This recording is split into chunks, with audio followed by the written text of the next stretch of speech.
అందరికీ శనార్థులు దిల్దార్ వార్తలకు స్వాగతం.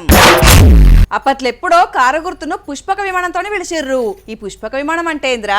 పుష్పక విమానం అంటే అందులో ఎంత మంది ఎక్కినా ఇంకొకరికి సీట్ ఉంటదట.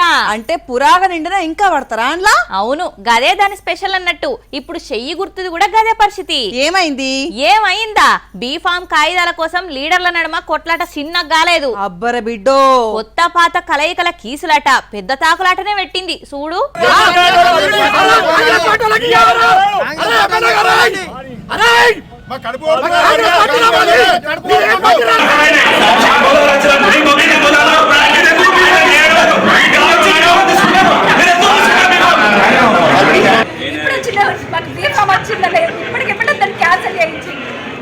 ఏనాడు పార్టీ కన్వా పార్టీ జెండా పట్టున్నాడు. ఇవాళ మా పార్టీ అని చెప్పి బీఫామ్ స్కూల్కి అది ఎంతవరకు న్యాయం ఉంటుంది? చెయ్యి గుర్తు సీటు కోసం శితం కొట్లాటలైతలేవు తెలంగాణలా. మేము ఇన్నేళ్లు పార్టీ కోసం పాకులాడినం. ఇవాళ అవతలి పార్టీలకెళ్ళి వచ్చిన వాళ్లకు పెద్దపీట వేస్తున్నారని ప్రతి మున్సిపాలిటీల గిదేలొల్లి. పాపం ఈ అక్కకే సీట్ అనన్నారట. తీరా కట్ చేస్తే బీఫామ్ ఇయ్యలేదట. నేను మహిళలకు అండగా ఉంటూ అక్కడ కష్టపడుతున్నా. నేను ఒక మహిళని అడిగిన, ఎవరు మొగోళ్ళు వచ్చినా నా భార్యకి అడిగిన టికెట్లు. కానీ నేను సొంతంగా నేను నిల్చుంటా, నా వార్డు సమస్యలకు నేను పరిష్కారం చేసుకుంటాను. వచ్చి ఒక టౌన్ అధ్యక్షురాలు అడుగుతా టికెట్ ఇవ్వకపోవడం ఇది ఏంది సార్ నాకు చెప్పండి. కన్ఫర్మ్ నిన్న నైట్ దాకా కూడా కన్ఫర్మ్ అయింది సార్. నాది మార్నింగ్ ఎట్లా చేంజ్ చేస్తారు సార్ చెప్పు. 8:30 కూడా నన్నయ్య ఫోన్ చేసి రమ్మని చెప్పిండు, బీఫామ్ తీసుకోపోని చెప్పి. 2 గంటలే సార్ మేము కూర్చొని. ఇప్పుడేమో నా చేతులు ఏం లేదు, మీ నరసింహారావు చేతులు ఉంది అని మాట్లాడుతున్నారు. నరసింహారావు సార్ 3-4 రోజుల నుండి టాటా తీసుకొని 10-10:30 వస్తున్నా నేను. కనీసం ఒక్క నిమిషం టైం ఇస్తలేడు మాట్లాడేందుకు. ఒక్క మాట అన్న నా చేతిలో ఏం లేదనంటే మీ చేతిలో లేకపోతే ఓల చేతిలో ఉంటది సార్. నాకు అర్థం కాదు. ఇక జగిత్యాలనైతే జీవన్ రెడ్డికి ఎమ్మెల్యే సంజయ్ అనుచరుల నడుమ లడాయి అయితే గట్టిగానే అవుతున్నది.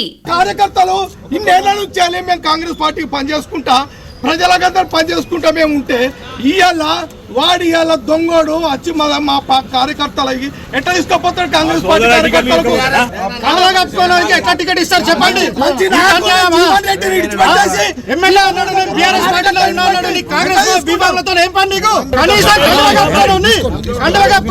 టికెట్ ఇస్తారు అంటున్నా. 30 ఏళ్ళకి కష్టపడుతున్నాం. అర్థం చేసుకోరు. పార్టీలు మారొచ్చిన ఎమ్మెల్యేల నియోజకవర్గాలల్లో పాత కొత్తలను గలపలేక అధిష్టానానికి పానం మీదకి వస్తుంటే ఇక లోకల్లో కూడా కుతికెల దాకా వచ్చిన కోపం గిట్ల కట్టలు తెంచుకొని అవతల పడుతున్నది.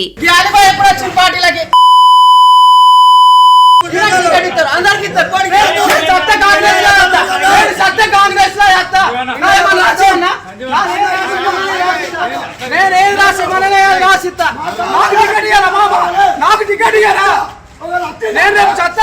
వేస్తా మామా, వచ్చే వరకు కాంగ్రెస్ లో వేస్తా. టీఆర్ఎస్ లో ఉన్నారు ఇక్కడ మొత్తం.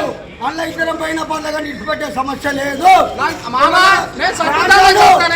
మంది గవర్నమెంట్ తీసుకొచ్చినా కూడా చాలా మేడారం జాతర ఓడిచిపోయింది కదా.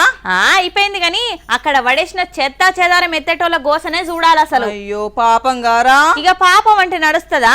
అవును, అంత మంచిగానే చేసిండ్రు గాని ఒక్కటే కడ పోయిందిరా. ఏడవైంది? ట్రాఫిక్ ఏర్పాట్లు చక్కగా వేయలేదు కదా. మొన్నటి దాకా గదే అనుకున్నారు గాని ఈ ఇక్కట్లు కూడా కొందరు కావాలనే తయారు చేసిండ్రట. ఏంది ట్రాఫిక్ కూడా కావాల్సుకునే జామ్ చేసిర్రా? అవుననే అంటున్నది సీతక్క. ఇను సమ్మక్క సారక్క జాతర సంబరంగా నడుస్తుంటే కొందరు కళ్ళల్లో నిప్పులు పోసుకున్నారట. అందుకే అప్పటిదాకా చక్కగా పోతున్న వాహనాలు ఒక్కటే పారి రోడ్డు మీద జామ్ అయినాయి. అంతా ఆగమాగం అయిందనుకొచ్చింది మంత్రి సీతక్క. కానీ ఒక్కొక్క విఐపి 40 వెహికల్ 50 వెహికల్ పట్టుకొని వచ్చారు. విజువల్ చూస్తా ఉన్నాం. విఐపీలు 3-4 వెహికల్స్ తోటి వస్తే ఏం ప్రాబ్లం ఉండదు. వాళ్ళ అన్యాయులు గాని వాళ్ళు గాని వచ్చినప్పుడు వాళ్ళని డివైడ్ చేసుకొని తీసుకొని రావాలి. ఇప్పుడు వాళ్ళు వచ్చి మేము విఐపీలం కదా అని వచ్చారు. వచ్చిన తర్వాత అందరు కమాండ్ కంట్రోల్ కాడికి వస్తున్నారు. అక్కడ ఓన్లీ విఐపీకి మనం ఒక మనిషి 2 మనుషులు పట్టే గేట్ నే ఇచ్చినాం. ఒక్కొక్క వీఐపీ 40-50 బండ్లు పట్టుకొని వస్తే పోలీసులంతా ఆ వీఐపీ బండ్లను పంపించే పనులు ఉన్నారు. అంతల్నే అడదిక్కు జనం జామయ్యారు. రోడ్డు మీద బస్సులు కార్లు గట్టిగా జామైనాయట. అంటే ఫీల్ అవుతారు గాని గిన్ని కార్లు అవసరమా చెప్పుండ్రి. మీదికెళ్లి మేడారంలో భక్తులు నడుచుకున్నట్లా మంత్రి సీతక్క ఫెయిల్ అయిందని సోషల్ మీడియాలో కామెంట్లు పెట్టిర్రట. సీతక్క ఎంత కట్టబడ్డదో ఏం చేసిందో జనాలకు తెలుసు. ఉత్తగా నా మీద పార్టీ మీద బట్ట కలిసి పడేయకుర్రి అనుకొచ్చింది సీతక్క. అయినా నువ్వెందుకు బాధపడుతున్నావక్క, పచ్చగున్న చెట్టుకే రాళ్ళ దెబ్బలన్నట్టు ఎంత పని చేసినా చేయలేదని 4 రాళ్లు మీదేసే లోకం గిది.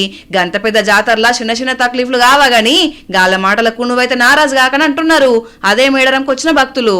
దగా దగా మోసం సౌరమేసి అదే నిజ జుట్టు లెక్క ఆడియన్స్ నమ్మించుడు మోసమేరా. మనిషి ముందు ఓ మాట, మనిషి సాటుకు ఇంకో మాటనా? ఇగో చెప్పేదేదో సూటిగా సుత్తు లేకుండా చెప్పు, లేదంటే ఊకో. అంతేగాని ఇంత పొడుగు రాగని తీయకుగా. కాదురా, మాటిచ్చి ఎట్లా తప్పుతారా? ఎవరిచ్చిర్రు ఎవరికిచ్చిర్రు? తహసీల్దార్ ఆఫీసర్లకు రైతులు మరేం మోసం చేసిర్రు? లంచం ఇస్తామని చెప్పి ఏసీ బోలకు చెప్పిండ్రట. అబ్బా మస్తు వేసిర్రు. ఎప్పుడు రైతులే మోసపోవాలనా? ఆలబండరం కూడా బయట పడాలి కదా. నమ్మిచ్చి మోసం చేసుడు ఎంత తప్పు చెప్పు. మరి లంచం తీసుకుంటూ వాళ్ళది కూడా తప్పే కదా. అంటే అంత కష్టపడి గవర్నమెంట్ జాబ్ కొట్టింది ఖాళీ ఫస్ట్ కూడా జీతం కోసమేనా? ఇప్పుడు అది కూడా వాయే బోనసే పరువు కూడా గంగలా కలిసే. అలా వెనకేసుకొచ్చింది చాలు గాని ఏది వాళ్ళ ఫేస్ ఒకసారి యూపీ. పచ్చి తాగుబోతులతోటైనా తాగుడు బంద్ పెట్టొచ్చు గాని లంచాలకు మరిగిన ఆఫీసర్లను మార్చలేముల్లా. అదొక వ్యసనం గంతే. సాంప్రదాయిని సుప్పిని శుద్ధపూసని అని ఎంత బుద్ధి కూసున్నావు సారు. ఇప్పుడు ఎంత అమాయకంగా ఫేస్ పెట్టినా జనం నమ్మరిగా అవినీతి అధికారి అని ముద్రేస్తారు. ఆ టోపీ పెట్టుకున్న ఆరై నల్గొండ జిల్లా గుర్రంపోడు ఎంఆర్ఓ ఆఫీస్ లా ఏసీబీ అధికారులకు అడ్డంగా దొరికిండు. ఉట్లపల్లి ఊరి రైతు ఎకరం భూమి వేరేటోళ్ల పేరు మీద ఉన్నది, నా పేరు మీదకి చెయ్యాలే సారు అని అంటే, అరే అదెంత పని చేసేద్దాం కానీ మరి నాకేమిస్తావు అని అడిగిండట. ఇక అది కూడా మీరే ఎప్పురిసారు అని అంటే 2 లక్షలకు బేరం తెంపిండట. ఆయనతో 20,000 భయానిస్తా సార్ ఆఫీస్ లో అక్కిం చేతిలో పెడుతుండగానే మీ టూత్ పేస్ట్ లో ఉప్పు ఉందా అనుకుంటా బాత్రూమ్ దర్వాజాలు వలగొట్టుకొని వచ్చినట్టు ఇవి అక్రమ పైసలు ఆగండి అని ఏసీ బోళ్ళు వచ్చిర్రు. అంతే అప్పుడు అర్థమైంది ఆర్ఐ గారికి డీల్ నాతోటి మాట్లాడి సీక్రెట్ ఏసీ బోళ్ళకి చెప్పిండని. పాపం రైతు వేసింది మోసమా తెలివితేటలా అర్థం కాక తెల్లముఖం వేసుకొని కూసున్నాడు. పాపం వీళ్ళకి వచ్చిన కట్టాలు ఎవరికి రావద్దుల్లా. లంచమడుగుడు వీళ్ళ బలహీనత అయిపోయింది, పట్టించడాలకు బలం అయిపోయింది. పొద్దున్న లేస్తే ఎంతో మంది ఆఫీసర్లు ఏసీ బోళ్ళ ఉచ్చులో ఎక్కుతున్నా లంచాలు అడిగేందుకు మాత్రం వెనుకకు పోతలేరు. శ్రీశైల కొండల్లోనా మా మల్లన్న కొలువైన దేవుడవో మా మల్లన్న. ఇక నువ్వు పాట మొదలు పెట్టినావంటే శివరాత్రి సంబరం మొదలైనట్టే. మరి ఇంట్లో పెన్లో చుట్టాల పెన్లంటేనే ఎన్ని పనులుంటాయి, ఎంత కథ ఉంటది. అట్లాంటిది లోకాల నేల శివయ్య లగ్గమంటే ఇక మామూలుగా ఉంటదా? పనులు మొదలు పెట్టిర్రా మరి? ఆ ముచ్చటకే వస్తున్నా. మల్లన్న నెత్తిగట్టే తలపాగా చరిత్ర తెలుసా నీకు? తెలియదురా. అయితే తెలుసుకో.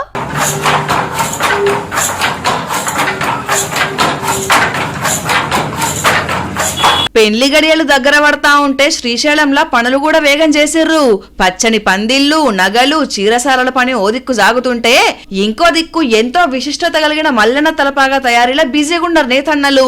మల్లన్న కళ్యాణం అంటే బాపట్ల జిల్లా హస్తినాపురానికి చెందిన పృథ్వీ వంశానికి చెందిన సుబ్బరావు నేసిన వస్త్రం ఉండవలసిందే. ఈ నేతల భాగంగానే దేవాంగ కులస్తులు భాగమై శివమాలను ధరించి ఉపవాస దీక్షలు వేసుకుంటా ఏడాది పాటు ఈ పాగాను నేసుట్ల పాలు పంచుకుంటారు. నేత పూర్తయినాక శివరాత్రికి 2 రోజుల ముంగల గ్రామోత్సవంలో ఊరేగించి పృథ్వీ వంశీయులకు అందిస్తారన్నట్టు. మహాశివరాత్రి పర్వదినం సందర్భంగా రేపు జరిగేటువంటి 15వ తారీఖు జరిగేటువంటి మహాశివరాత్రికి శ్రీశైల మల్లికార్జున స్వామికి తలపాగా చుట్టడం అనేది ప్రతి సంవత్సరం కూడా మనం జరుపుకునేటువంటి కార్యక్రమం. ఈ కార్యక్రమం సందర్భంగా ఇక్కడ మన బోసం శ్రీనివాసరావు గారు వారి ఇంట్లో మగ్గం పెట్టి ఆ తలపాగా నేయటం జరుగుతుంది. ఈ తలపాగా కార్యక్రమాన్ని ప్రతి ఒక్కరూ కూడా వచ్చి ఆ కార్యక్రమంలో తన వంతు భాగంగా కొంత భాగం నేసి ఆ స్వామివారికి కృపకు పాత్రులు అవుతున్నారు. శ్రీశైలంలో శిఖరానికి నవనందులకి కలిపి మొత్తం తలపాగా చుట్టి ఆ తర్వాత స్వామివారికి అమ్మవారికి కళ్యాణం నిర్వహించడం అనేది ప్రతి సంవత్సరం జరుగుతున్నటువంటి కార్యక్రమం. దేవాంగ కులస్తులైనటువంటి శ్రీ పృథ్వీ సుబ్బారావు గారికి ఆ కుటుంబానికి ఆనువంశికంగా వస్తున్నటువంటి విషయం. వారు చీరాల మండలం జాండ్రపేట గ్రామంలోని హస్తినాపుర గ్రామస్తులు. వారు మా దేవాంగ కులస్తులైనటువంటి మాకందరికీ కూడా చాలా గర్వకారణంగా ఉన్నది. ఇక ఈ పని ఒక్క రోజు, ఒక్క నెలనో, ఒక్క వారమో కాదు, రోజుకో మూర చొప్పున 360 మూరలు ఎంతో నియమనిష్టలతోటి సంవత్సరం పొడుగున మగ్గాల మీద నేస్తారు. ఏడాదంతా ఎక్కడ నేసినా 360 మూరల వస్త్రాన్ని పృథ్వీ వంశీయులకు అందజేస్తారు. ఎన్ని పట్టు వస్త్రాలు, ఆభరణాలు తెచ్చినా ఒక సామాన్య నేతన్న తెచ్చిన చేనేత వస్త్రంతోటే మల్లన్నను పెళ్లి కొడుకు చేస్తారన్నట్టు. ఇక శివరాత్రి దగ్గర పడుతున్నాయల్లా పనులు మరింత స్పీడ్ గా అందుకున్నాయి. ఇంతటి మహాభాగ్యం మాకు దక్కిన అదృష్టం అంటున్నారు నేతన్నలు.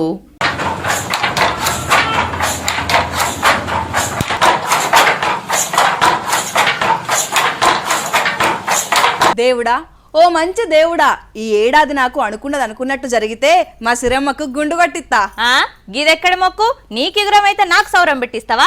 ఇప్పటికే ఉన్న బెత్తడెంటికల్ని కాపాడుకోలేకపోతున్నా. ఎవరికిస్తున్నావురా? దేవునికేనాయే? ఏమో నీ ఆస్తులు మొత్తం రాసిచ్చినట్టే ఫీల్ అవుతున్నావు. ఆస్తులు రాసిన ఫీల్ గాని కావచ్చు గాని ఎంటికలంటే ఏంది? అయినా నీకు ఆపద పోవాలంటే నువ్వు తీర్చుకోవాలి గాని నడిమిట్లా నేనెందుకు? అంటే నువ్వు వేరు నేను వేరారా? కాదా? అంతేగాని అవసరం ఉంటే బుజ్జి బజ్జి అని ఎంబడి పడతారు గాని ఏదన్నా అడిగితే మాత్రం అంగట్లవ్వా అంటే ఎవరి బిడ్డను అన్నట్టే చేస్తారు. అంతేమో గాని నా ఎంటికల ముచ్చట్నైతే మాట్లాడక చెప్తాను. గంతేనా? గంతే గాని ఇక్కడేమైతున్నదిగా చూద్దాంపా. వామ్మో వామ్మో, ఏంది ఇన్ని గెటప్లు ఒకటే కడేసిండ్రు? ఏదన్నా సినిమా షూటింగో సీరియల్ షూటింగో అని అనుకునేరు. కానే కాదుల్లా, ఇదంతా దేవుని మొక్కు కోసం వేసిన ఏషాలన్నట్టు. తూర్పు గోదావరి జిల్లా అనపర్తి నియోజకవర్గంలో ఉన్న కొప్పవరం సత్తమ్మ తల్లి జాతరల చిత్ర విచిత్రమైన వేషాలతోని ఆ సత్తమ్మ తల్లికి మొక్కులు పెట్టిరన్నట్టు. ఆ వేషం ఈ వేషమని కాదు, లోకం మీద ఎన్ని తీర్ల గెటప్లేయొచ్చో అన్ని తీర్ల వేషధారణ గట్టి ఊరంతా తిరుక్కుంటా భిక్షాటన చేసి వచ్చిన సొమ్ము ధాన్యాలకు తీసుకుపోయి అమ్మవార్లకు సమర్పించుడు ఇక్కడ ఆనవాయితీ అని అన్నట్టు. గమ్మతి ముచ్చటేందనంటే అనపర్తి ఎమ్మెల్యే నల్లమిల్లి రామకృష్ణారెడ్డి సారు అలా ఇంటామె కూడా ఏషం గట్టి సత్తమ్మ తల్లికి మొక్కు పెట్టిండ్రు. మేడారం సమ్మక్క సారక్క జాతర లెక్కనే 2 ఏళ్లకొక్కసారి ఈ సత్తమ్మ తల్లి జాతర అవుతుందట. అక్కడ బంగారం మొక్కులు ఫేమస్ అయితే ఇక్కడ ఈ గెటప్లు ఫేమస్ అన్నట్టు. ఇండియాలో హైదరాబాద్ ఎంత ఫేమస్, హైదరాబాద్ లో హైటెక్ సిటీ అంతే ఫేమస్. అవును, బాబు సార్ కూడా ఊకే చెప్తుంటాడు. ఏమని? ప్రపంచ పటంలో హైదరాబాద్ తో పాటు హైటెక్ సిటీని కూడా ఎక్కించినా అని. మరి హైటెక్ సిటీకి గంత పేరు ఎందుకు అయింది? ఎందుకంటే సాఫ్ట్వేర్ రంగంలో దూసుకుపోయే కంపెనీలు అక్కడనే ఉంటాయి కాబట్టి. అట్లాంటి జాగల ఎట్లాంటి వాళ్ళు ఉండాలి, ఏం చేయాలి చెప్పు? ఇంకెవాళ్ళు ఉంటారు? పనిమంతులు, విద్యావంతులు ల్యాప్టాప్లు పట్టుకొని పరుగులు పెడతా ఉంటారు కదా. అదే హైటెక్ సిటీలో హవారా బ్యాచ్ కూడా తిరుగుతున్నది, చూస్తావా? ఇక్కడ వచ్చేసి బైక్ రైడర్స్ కూడా ఉంటారు. వాళ్ళ బైక్స్ సౌండ్స్ చూస్తే ఒక్కొక్క గూస్ బంప్స్ వస్తున్నాయి. ఏడ దొరికిన సంతరా ఇది? హైటెక్ సిటీలో కాసేపు తిరిగితే ఎప్పటికైనా బాగా చదివి గిట్లాంటి ఆఫీసులలో కొలువు కొట్టాలి అని అనుకుంటారు ఎవరైనా. కానీ వీళ్ళు ఆ ప్లేస్ కున్న విలువ మార్చేస్తున్నారు కదా బడివేగాలు. అర్ధరాత్రి దాకా కొలువులతోటి ఉద్యోగులతోటి సాఫ్ట్వేర్ వెలుగులు కొట్టొచ్చినట్టు కనిపించే హైటెక్ సిటీలా అర్ధరాత్రిలా గిట్లా ఆగమగం చేస్తున్నారట.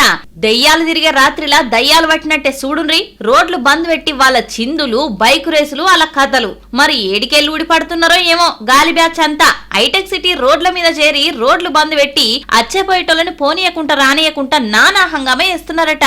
అయినా పనిమంతులుండే గీ జాగల గీ పని పాట లేని పోకిరిగాళ్ళకి ఏం పనగడాలి అసలు? హైదరాబాద్ లా అన్ని జాగలైపోయినాయి. ఇక హైటెక్ సిటీని కూడా ఆగమాగం చేద్దామని అనుకుంటున్నారేమో. రాత్రి 12 నుంచి తెల్లారి 5 గంటల దాకా ఈలాడిందే ఆటనట, పాడిందే పాటనట. అసలు ఆ లెవెలు ఏడికెళ్ళొస్తుండ్రు? అక్కడ పనులు చేసేటోళ్ళ పని కట్టుకొని గిట్ల చేస్తున్నారా అని పోలీసోళ్ళు నజరేసి